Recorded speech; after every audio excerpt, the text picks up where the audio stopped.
Welcome to Manisha's creation. आज आपण इथे मिंट लेमन राईस बनवणार आहोत। तर त्यासाठी 1.5 कप राईस मी अर्धा तास पाण्यात भिजत ठेवला होता आणि एका साईडला पाणी बॉईल करायला ठेवलं होतं। पाण्याला छान उकळी आलेली आहे।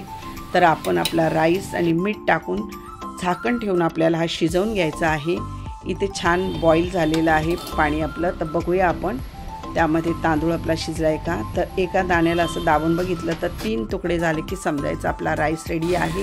तो 2 ते 3 सेकंद पाण्यात तसाच ठेवायचा आणि नंतर गाळून घ्यायचा। गाळून झाल्यावर थंड झाला की बघा कसा हा मोकळा असा राईस रेडी होतो। हा तुम्ही बिर्याणी किंवा पुलावसाठी सुद्धा वापरू शकता।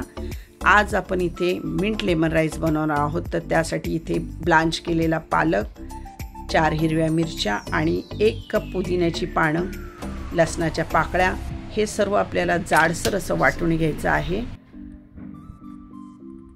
त्यानंतर एक पॅनमध्ये आपल्याला घी ॲड करायचं आहे। त्यामध्ये जिरं आणि कढीपत्ता ॲड करून ज्या तुमच्या घरामध्ये अवेलेबल अशा भाज्या असतील त्या तुम्ही ॲड करायच्या आहे। टोमॅटो ॲड करायचा आहे। छान सॉटे करून घ्यायचं आहे आणि त्यानंतर त्यामध्ये आपण मिंटची जी प्युरी केली ती ॲड करायची आहे। ती छानशी मिक्स करून घ्यायची आहे।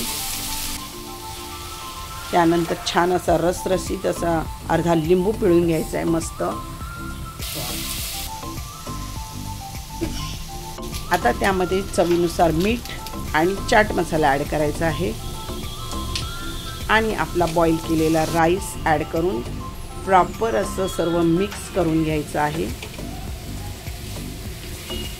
मिक्स करून झालं की बघा कसा टेम्पटिंग असा राईस रेडी झालेला आहे। कलरफुल असा छान दिसायला कसा,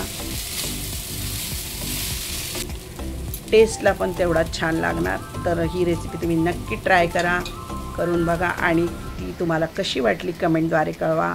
लाईक करा, सबस्क्राईब करा आणि बेल आयकॉनवर क्लिक करायला विसरू नका। थँक्यू।